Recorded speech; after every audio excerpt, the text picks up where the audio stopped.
संत जी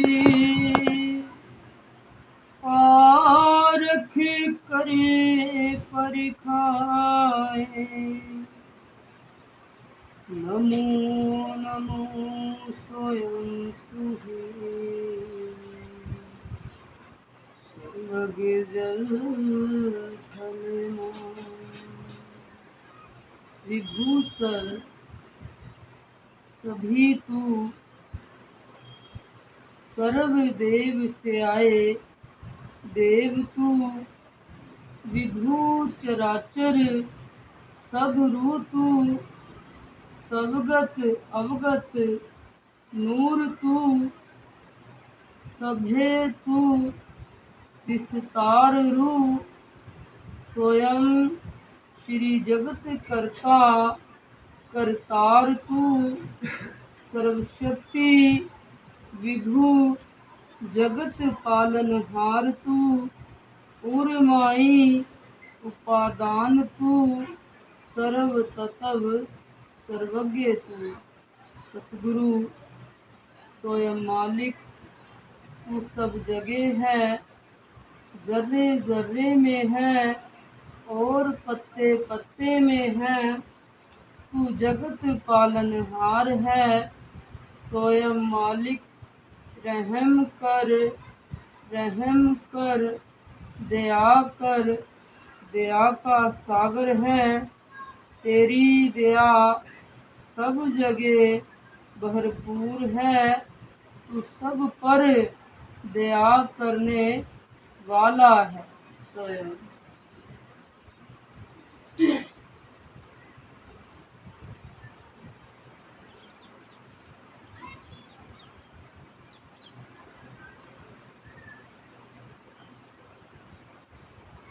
सतगुरु जी फरमाते हैं कि तुमने देखा होगा कि पहाड़ों और वनों में बिना पानी के घास पेड़ पत्ते सूख जाते हैं, परंतु बरसात आने पर फिर से हरियाली आ जाती है।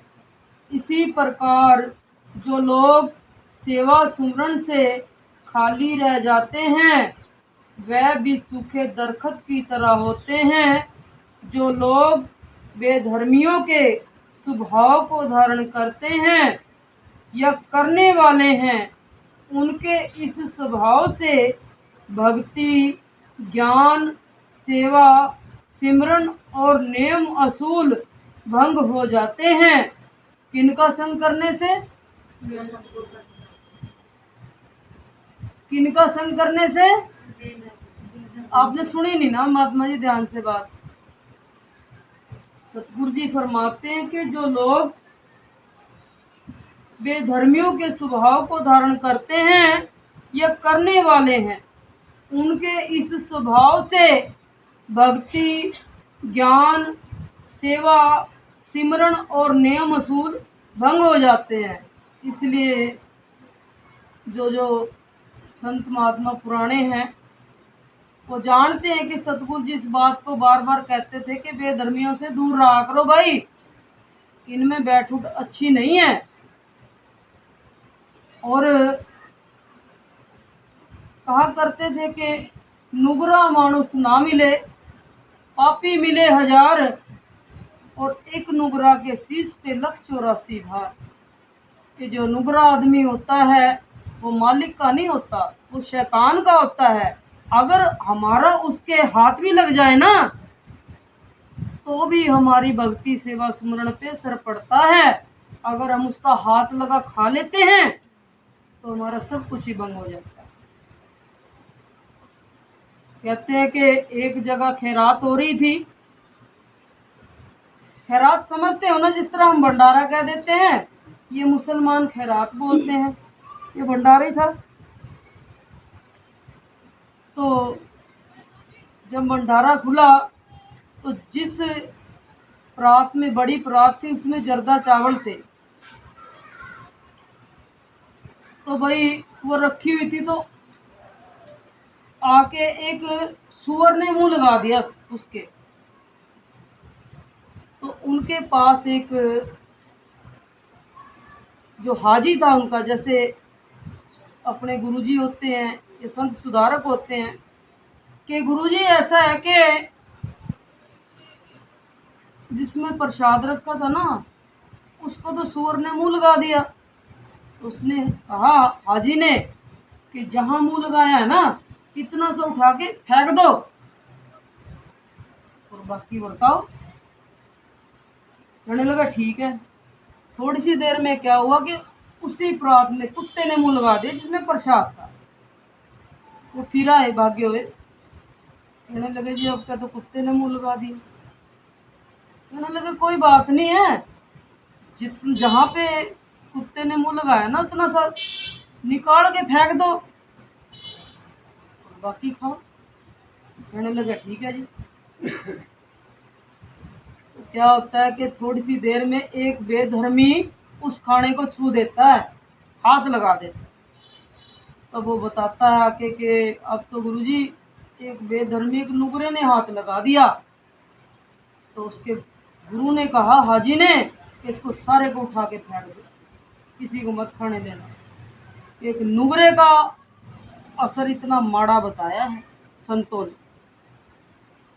और हमारे ऊपर रंग क्यों नहीं चढ़ रहा? क्योंकि हम भी बेधर्मियों में बैठ उठ रखते हैं, बेधर्मियों का रंग धारण करते हैं हम भी। क्योंकि देखो उसके ऊपर संसारिक रंग है, उसके ऊपर धर्म का रंग नहीं है, गुरु का रंग नहीं है। वो तो हर तरह की बात करेगा भाई।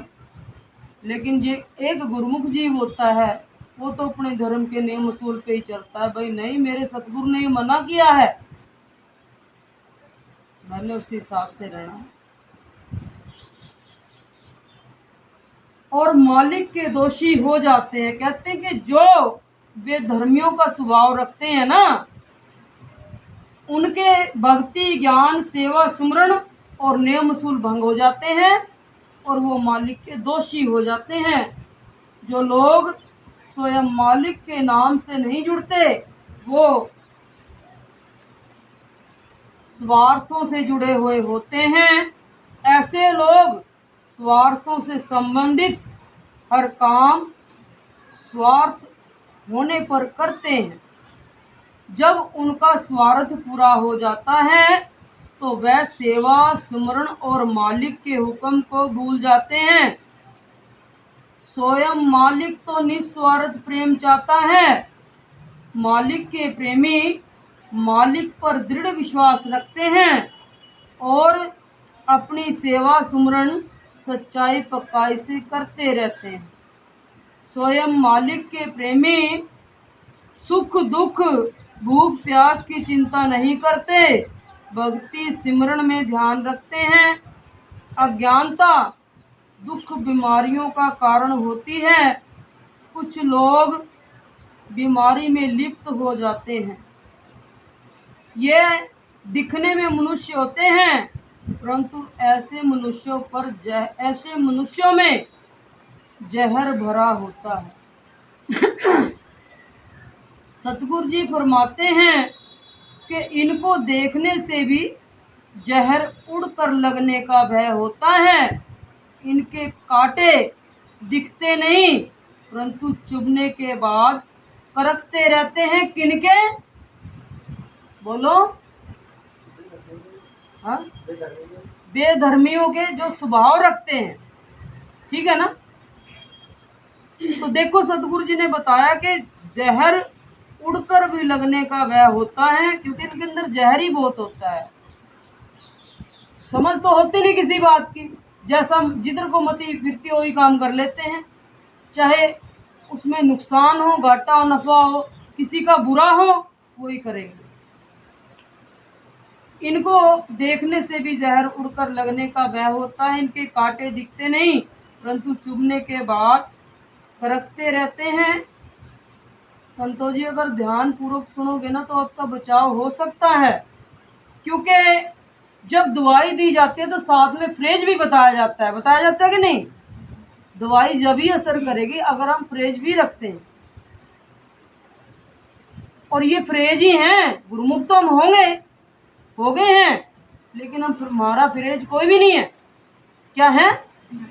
फ्रेज हम कोई नहीं करते। इसी करके हमारा ये रंग नहीं उतर पा रहा है और धर्म का रंग चढ़ नहीं पा रहा, क्योंकि हमारी बैठ उठ उनमें है। रिश्तेदार वो हैं, ठीक है रिश्तेदार हैं कोई बात नहीं, लेकिन अपना बचाव भी बहुत जरूरी है भाई, कि नहीं।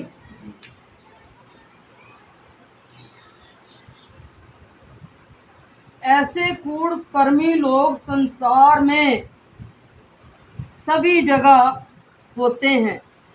इनके हृदय में कुवद, ईर्ष्या, मान बढ़ाई भरपूर होती है और संसार में इसी बीमारी की दवाई किसी के पास नहीं। संसारिक वैद्य डॉक्टर भी इस बीमारी का इलाज नहीं कर पाते। क्या कर पाते हैं? कुवद का, बुखार का तो हम कह देते हैं पेट दर्द, सिर दर्द, डॉक्टर को बता देते हैं। अगर कोई कहे कुवद बीमारी हमारे, तो क्या दवाई देगा? ईर्ष्या है, मान बढ़ाई है, क्या डॉक्टर दवाई देगा इस चीज की? इसकी दवाई तो सत्संग में मिलती है और इन बीमारियों को सतगुरु ही दूर कर सकता, और किसी के बस की बात नहीं है कि इन बीमारियों, और ये बीमारी इतनी खतरनाक है ना, इनमें से अगर कोई भी एक बीमारी किसी के अंदर बैठ गई तो उसका मरकरी पीछा छूटता, और ना वो जीने में है ना मरने में, एक पल में अपना सारा कुछ खराब कर लेता है। काम, क्रोध, लोभ, मोह, अहंकार, मान बढ़ाई, कुवद, ईर्ष्या, इन सब का जो इनकी दवाई सत्संग में मिलती है और कहीं नहीं। और क्रोध एक ऐसा जहर है जो बुद्धि को खत्म कर देता, हमारा सारा सेवा सुमरण बर्बाद करके रख देता है। हमने जितना भी कमाया है वो सब खत्म हो जाता। मान बढ़ाई दिखाने पर भी ये सब बीमारियां हैं। इधर से हम धन कमाते हैं और इधर इधर को चोर चोरी कर ले जाते हैं। ये चोर बताएं,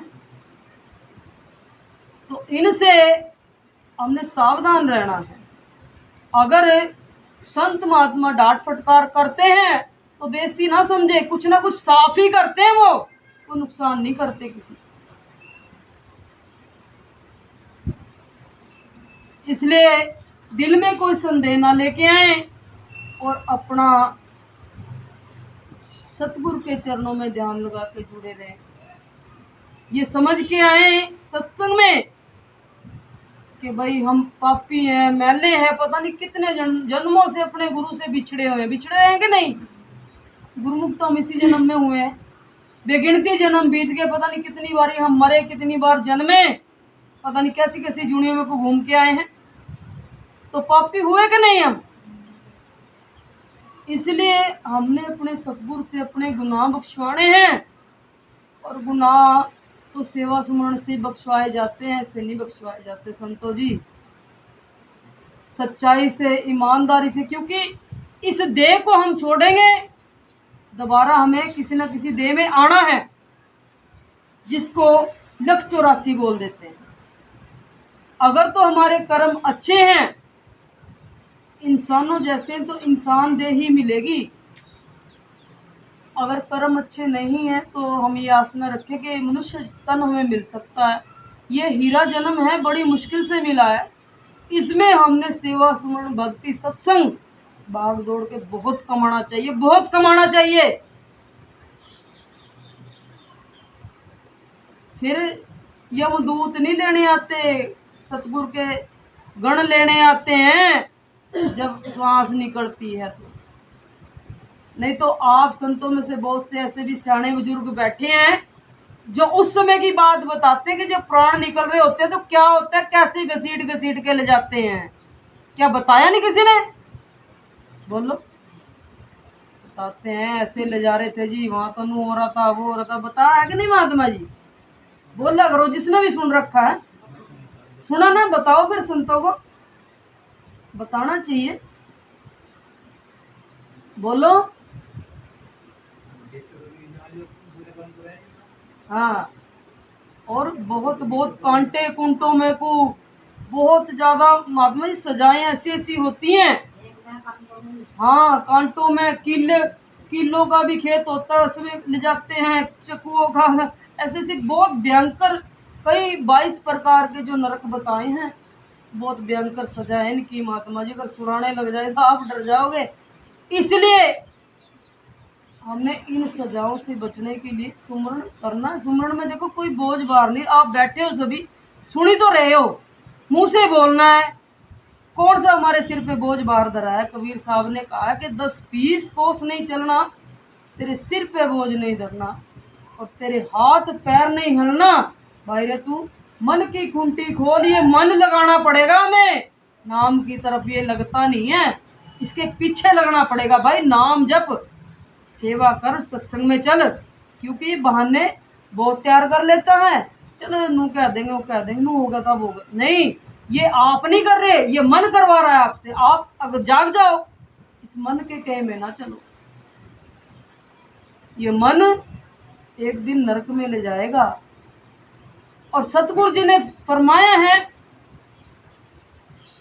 कि समझ ले गर्व ईर्षा नीच, नरक में ले जावेंगे खींच।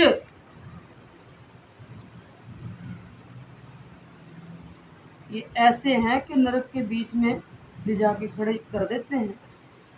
भक्ति भजन जपा नहीं स्वयं, कौन बचाएगा? मनवा स्वयं नाम सुमर ले, नहीं तो फिर पछताएगा।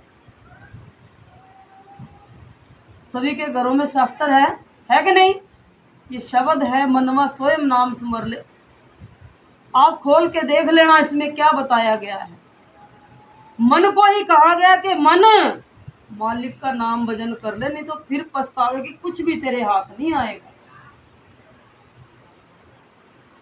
इसलिए संतों जी कोई भी भूल ना करें, मालिक से जुड़ जाए। टाइम थोड़ा है, रोज रोज हमारी जिंदगी घटती जा रही है, घटती जा रही है, हमने जाग जाना चाहिए। पीड़ा से हाय हाय कर चिल्लाते हैं, इस बीमारी की दवाई संसार में स्वयं मालिक के प्रेमी सतगुरु जी के पास होती है। सतगुरु जी को ही स्वयं मालिक ने ये औषधि बख्शी है, और किसी के पास नहीं है।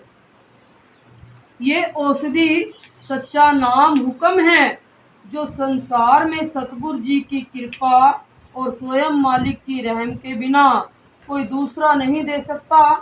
सच्चे नाम की औषधि से दुख, बीमारी, कुबद, ईर्ष्या, मान बढ़ाई सदा के लिए नष्ट हो जाते हैं। किससे? देख लो सारे आप ना कानों में तेल डाल के बैठे हो, ये अच्छी बात नहीं है। सतगुरु आपके अंदर बाहर की जानता है कि आपका ध्यान कहाँ है। ऐसे आपका सत्संग नहीं लगेगा। आपको समझाने के लिए बताया जा रहा है, और आपको जरूरत नहीं है क्या? बोलो, क्या शब्द बाणी से ही समझ लिया करोगे तो शब्द बाणी ही कर लिया करेंगे, फिर रहने देते हैं पाठ पढ़ने के लिए? बोलो भाई, बोल के बताया करो, ऐसे अच्छी बात नहीं है, जरूरत नहीं है। देख लो भाई, अगर नहीं जरूरत है, ये मौका है, बार बार कहा जा रहा है, ये मौका है, बहुत अच्छा सतगुरु ने बख्शा है, इसको गुआओ मत। सतगुरु जी फरमाते कि नाम की औषधि से, देख लो कौन सी औषधि से, फिर पूछ लिया जाएगा, फिर आप चुप करके बैठोगे। नाम की औषधि से दुख, बीमारी, कुबद, ईर्ष्या, मान बढ़ाई सदा के लिए नष्ट हो जाते हैं। किससे? नाम की औषधि। और नाम कौन सा है? स्वयं नाम। स्वयं स्वयं तो रटना है, अगर दुख बीमारी दूर करनी है? क्या करना है? और गोले बड़ा बड़ा के खुआऊं? हाँ जी ये न सोच रहे कोई गोली होगी, पता नहीं कौन सी औषधि है, हैं? स्वयं स्वयं रटना है, मुंह से, जुबान से महात्मा जी, वही सबसे बड़ी दवाई है। हर दुख रोग को वही मिटे, वो सच्चा नाम ही खत्म कर सकता है। नाम सिमरण की ताकत से जड़मती पलटकर चेतन और निर्मल हो जाती हैं। स्वयं मालिक के प्रेमी संत आश्रम, मंदिर, गुरुद्वारे व मस्जिदों में आते रहते हैं। और मालिक की महिमा का उपदेश भिन्न भिन्न करके सुनाते हैं। नाम हुक्म देकर धर्म धारण करवाते हैं। अज्ञानी लोगों के दिलों में से हमेशा के लिए भय भ्रम का अंधकार निकाल कर ज्ञान का प्रकाश पैदा कर देते हैं। सतगुरु जी मनुष्य पद की जानकारी देकर आने वाले जन्मों की सुख शांति की जानकारी बता देते हैं।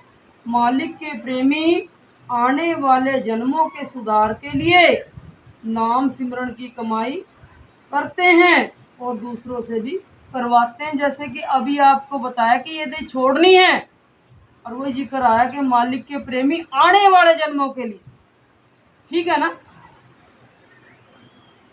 तो ऐसी अगर कोई संत महात्मा पारखी है, जैसे हमारे सतगुरु जी ने, उन्होंने खुद भी नाम जपा और हमें सबको भी नाम ही जपवाया और नाम जपने के लिए कहा कि नाम से जुड़ो, क्योंकि संत सतगुरु जानते हैं कि इनके जन्मों का सुधार कैसे हो।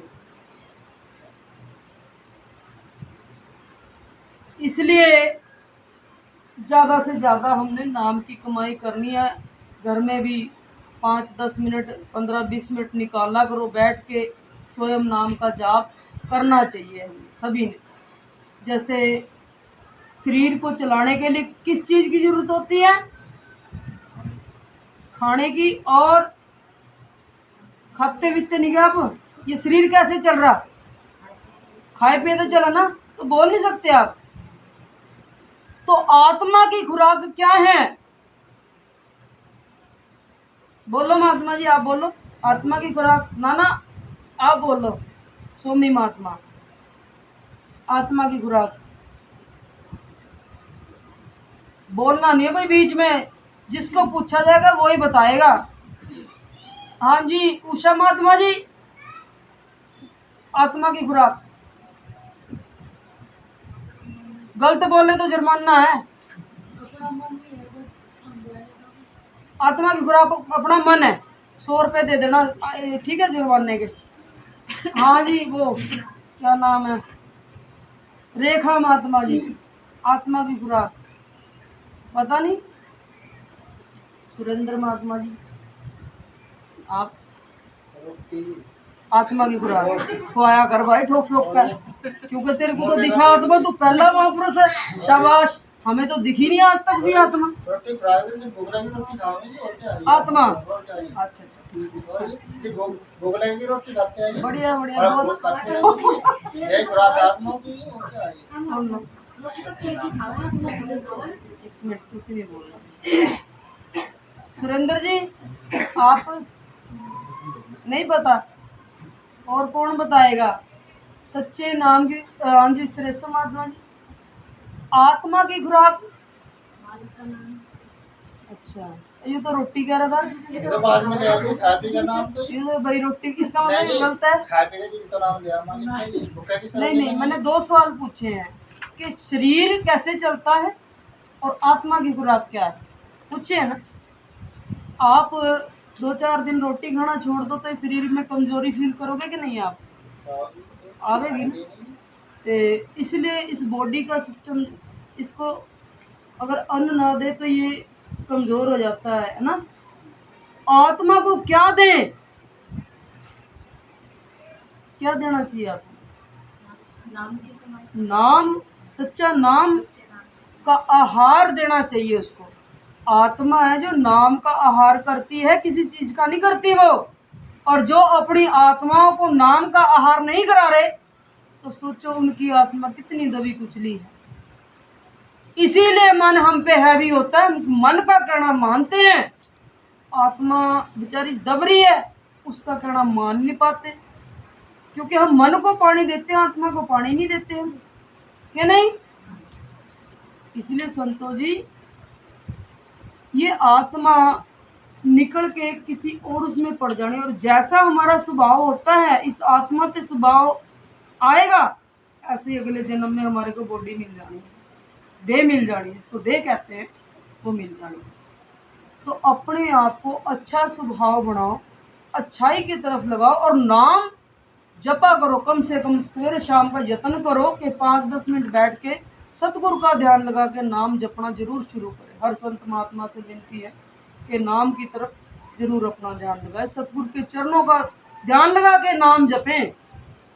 कोई घर में दुख बीमारी नहीं रहेगी, क्लेश नहीं रहेगा, बरकत भी होगी, सब मालिक सुख शांति बख्शेगा। हम उसके काम से लापरवाह हैं, इस करके ही हमारे को दिक्कतें आती हैं, परेशानी आती है। नहीं तो सतगुरु की इतनी बड़ी पावर है, इतनी बड़ी कृपा है, शायद सारी दुनिया भी बैरी हो जाए ना, फिर भी अपने प्रेमी का कुछ बिगड़ने नहीं देता। वो मुसीबतें आती हैं, इधर से निकल जाती हैं, ऐसा हमने देखा है। और जिस पे बीतती है ना, वो बोलता है कि मेरा सतगुरु ऐसा है। बड़े से बड़ा जितनी भी कठिनाई हो, जितनी सी भी बड़ी बीमारी हो, मालिक रहने नहीं देता अगर हम उसका नाम जपते हैं तो सच्चाई से। बस जैसे हमारे लिए हर रिश्ता जरूरी है, बच्चों के लिए माँ बाप जरूरी है, माँ बाप के लिए बच्चे जरूरी, रिश्तेदार जरूरी, ऐसे ही अपने जीवन में सोचो कि हमारे लिए गुरु भी जरूरी है। जब आप अपने अपने जीवन में सोच लोगे कि गुरु भी जरूरी है हमारे जीवन में, तब आपके दिलों में अपने सतगुरु के लिए प्रेम हो जाएगा। और जब प्रेम हो जाता है ना, फिर उसको समझाना नहीं पड़ता कि नाम जप, तो वो आत्मा फिर खुद ही कहती है कि नहीं, आज मैंने सतगुरु जी का नाम नहीं जपा, नाम जपना है, ये भी काम करना है ना। तो संतो जी, आप सभी मालिक के प्रेमियों से विनती है कि नाम के लिए भी कुछ ना कुछ टाइम जरूर निकालें। 5-10 मिनट, ज़्यादा नहीं, धीरे धीरे शुरू करें। पहले 5 मिनट ही बैठें, नित्य नेम बना लो अपने जीवन में, फिर देखना हमारा जीवन कैसे बदलता है स्वयं।